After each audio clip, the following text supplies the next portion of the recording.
The Beetle by Richard Marsh. Chapter 41. The Constable, His Clue, and the Cab.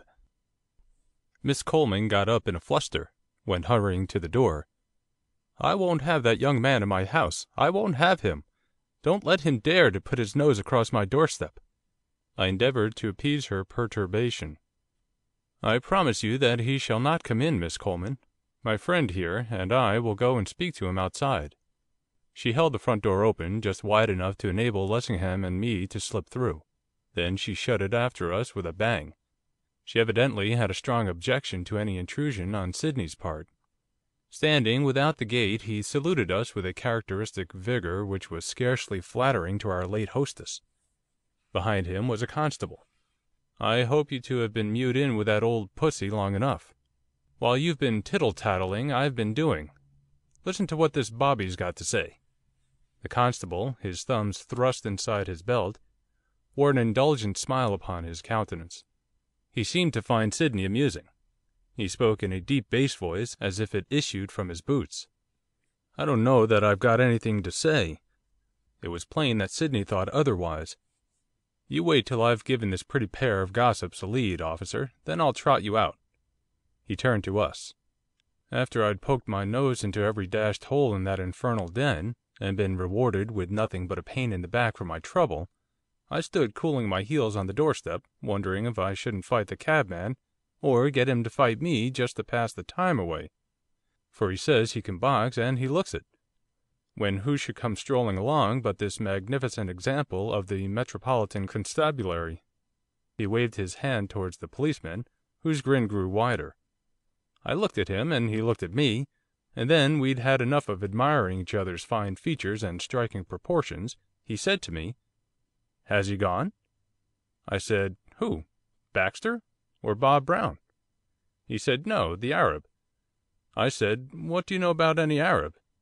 He said, "Well, I saw him in the Broadway about 3/4 of an hour ago, and then seeing you here and the house all open, I wonder if he had gone for good." With that I almost jumped out of my skin, though you can bet your life I never showed it. I said, "How do you know it was he?"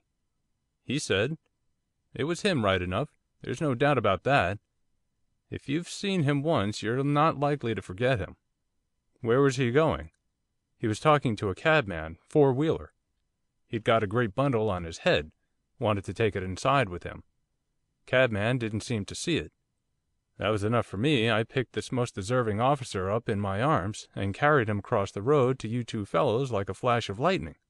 Since the policeman was 6 feet 3 or 4, and more than sufficiently broad in proportion, his scarcely seemed the kind of figure to be picked up in anybody's arms and carried like a flash of lightning, which, as his smile grew more indulgent, he himself appeared to think. Still, even allowing for Atherton's exaggeration, the news which he had brought was sufficiently important. I questioned the constable upon my own account. "This is my card, officer. Probably, before the day is over, a charge of very serious character will be preferred against the person who has been residing in the house over the way. In the meantime, it is of the utmost importance that a watch should be kept upon his movements. I suppose you have no sort of doubt that the person you saw on the Broadway was the one in question?" "Not a morsel. I know him as well as I do my own brother. We all do upon this beat. He's known amongst us as the Arab. I've had my eye on him ever since he came to the place. A queer fish he is. I always have said that he's up to some game or other. I never came across one like him for flying about in all sorts of weather, at all hours of the night, always tearing along as if for his life. As I was telling this gentleman, I saw him in the Broadway. Well, now it's about an hour since, perhaps a little more. I was coming on duty when I saw a crowd in front of the District Railway Station, and there was the Arab, having a sort of argument with the cabman. He had a great bundle on his head, 5 or 6 feet long, perhaps longer. He wanted to take this great bundle with him into the cab, and the cabman, he didn't see it." "You didn't wait to see him drive off?" "No, I hadn't time. I was due at the station. I was cutting it pretty fine as it was." "You didn't speak to him, or to the cabman?" "No, it wasn't any business of mine, you understand. The whole thing just caught my eye as I was passing." "And you didn't take the cabman's number?" "No. Well, as far as that goes, it wasn't needful. I know the cabman, his name and all about him. His stable's in Bradmore.' I whipped out my notebook. 'Give me his address.' 'I don't know what his Christian name is. Tom, I believe, but I'm not sure. Anyhow, his surname's Ellis, and his address is Church Mews Street, St. John's Road, Bradmore. I don't know his number, but anyone will tell you which is his place if you ask for Four Wheel Ellis. That's the name he's known by among his pals because of his driving a four-wheeler.' 'Thank you, officer, I'm obliged to you.' 2 half-crowns changed hands.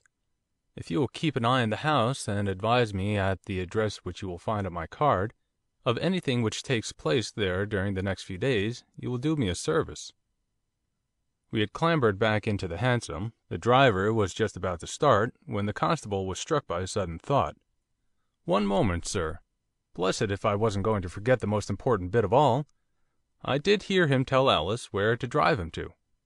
He kept saying it over and over again in that queer lingo of his. Waterloo Railway Station, Waterloo Railway Station.'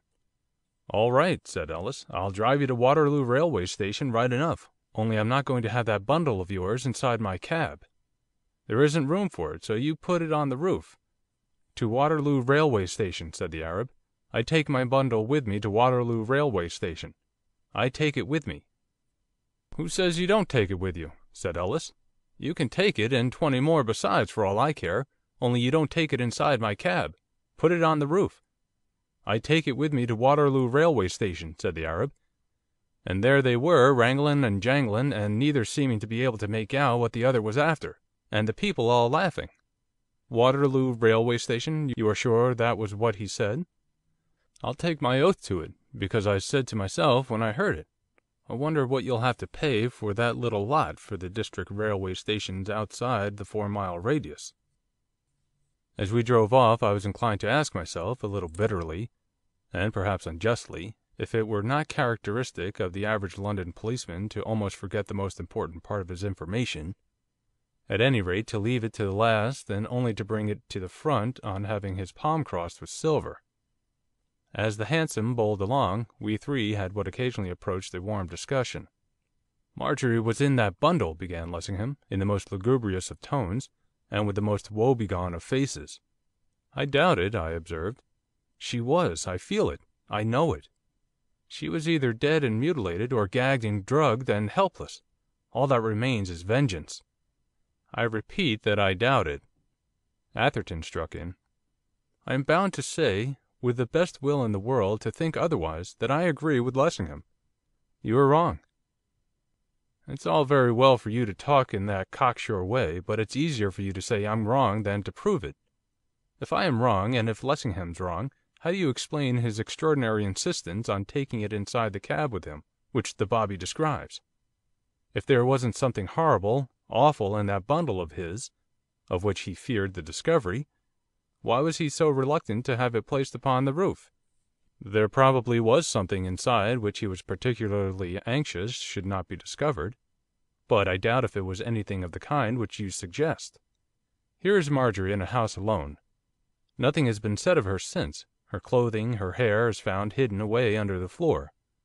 This scoundrel sallies forth with a huge bundle on his head, the bobby speaks of it being 5 or 6 feet long, or longer, a bundle which he regards with so much solicitude that he insists on never allowing it to go for a single instant out of his sight and reach. What is in the thing? Don't all the facts most unfortunately point in one direction?' Mr Lessingham covered his face with his hands and groaned. 'I fear that Mr Atherton is right.' 'I differ from you both.' Sydney at once became heated.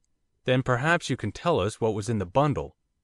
'I fancy I could make a guess at the contents.' 'Oh, you could you? Then perhaps, for our sakes, you'll make it, and not play the oracular owl. Lessingham and I are interested in this business, after all. It contained the bearer's personal property, that and nothing more. Stay! Before you jeer at me, suffer me to finish. If I am not mistaken as to the identity of the person whom the constable describes as the Arab, I apprehend that the contents of that bundle were of much more importance to him than if they had consisted of Miss Lindon, either dead or living. More, I am inclined to suspect that if the bundle was placed on the roof of the cab, and if the driver